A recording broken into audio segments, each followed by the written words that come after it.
سلام، من الیاس فرخم و اینجا رو دیگه میشناسید، پرشین ترنده.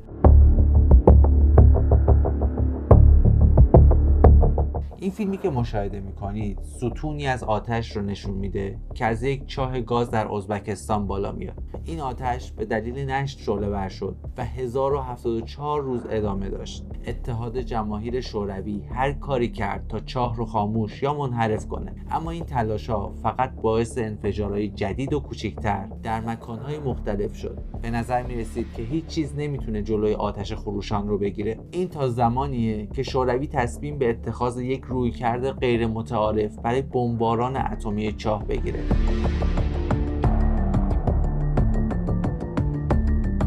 معمولا تصور میشه که بمب‌های هسته‌ای تنها برای یک هدف ساخته میشن و اون نابودی یک منطقه یا یک کشوره. با این حال در دهه 1960 هر دو ابرقدرت جهان آزمایش‌های متعددی رو انجام دادن که برای بمب اتم کاربردهای جایگزین و صلح‌آمیز رو در نظر گرفته بودن.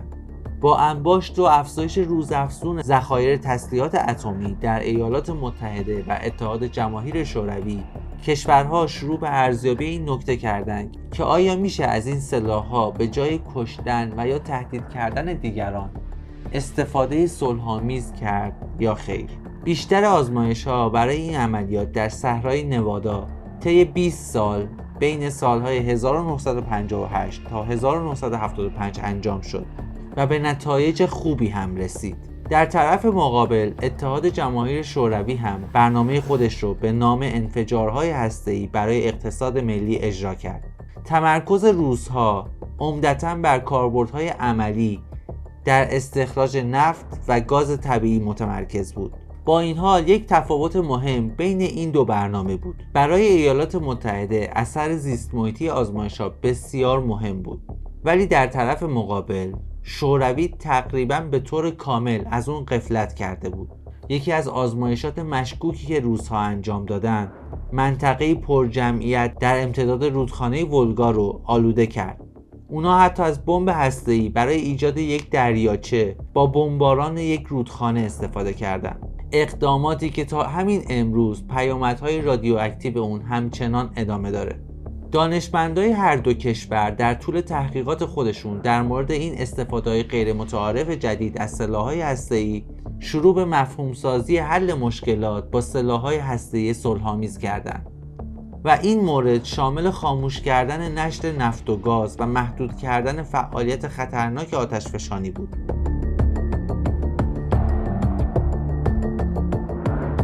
یه لحظه صبر کنید. تا اینجای ویدیو رو که تماشا کردید هنوز اون دکمه لایک رو نزدید، درسته؟ اون دکمه لایک رو بزن، خیلی برای من ارزش داره. آتش سوزی مورد بحث زمانی شروع شد که چاهی در جنوب ازبکستان در سال 1963 دچار یک انفجار غیرمنتظره شد. این انفجار در عمق 2400 متری زمین رخ داد. گاز طبیعی فراری از زمین در ستونی از آتش پرتاب شد که تقریباً 3 سال به طور ثابتی سوخت و روزانه حدود 12 میلیون متر مکعب از سوخت فسیلی ارزشمند رو هدر میداد. این احتمال وجود داشت که نشت گاز در یک سری از شهرهای شوروی هم اتفاق بیفته و این موضوع رو خطرناکتر از قبل هم میکرد. هیچ کس در اتحاد جماهیر شوروی نمیدونست که چطور میتونه چنین آتش پیچیده‌ای رو خاموش کنه.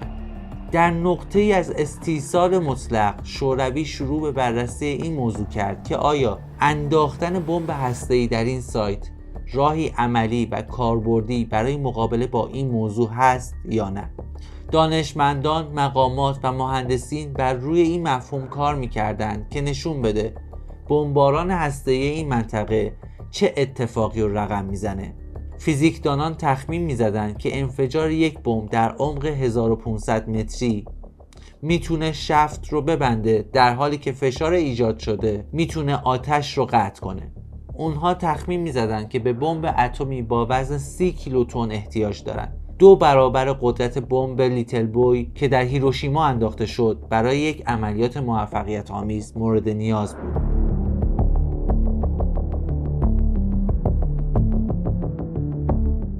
این عملیات در پاییز 1966 انجام می شد.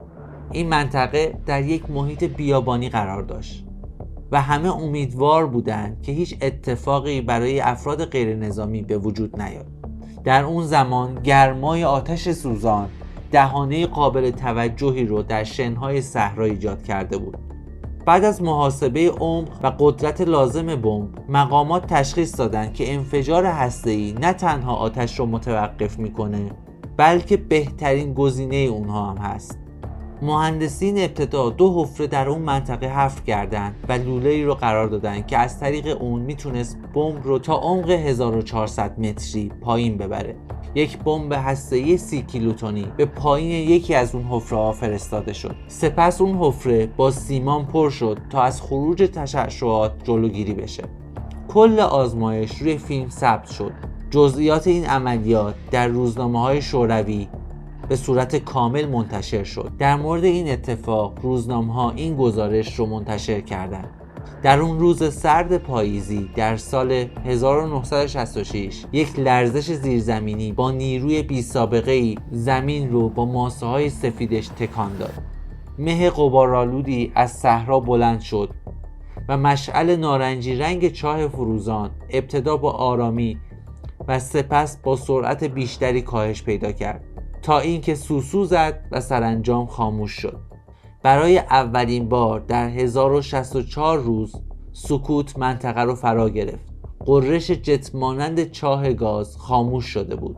حدود 20 ثانیه طول کشید تا آتش با انفجار هسته‌ای خاموش بشه. مهندسین اتحاد جماهیر شوروی موفق شده بودند از بمب اتم با موفقیت استفاده کنند و یک مشکل 3 ساله رو برطرف کنند. این اولین آزمایش از این نوع بود. علاوه بر این، بعد از به اشتراک گذاشتن اطلاعات این عملیات با ایالات متحده، این اولین باری بود که اونها مکان دقیق یک انفجار هسته‌ای رو با رقیب خودشون به اشتراک میذاشتن.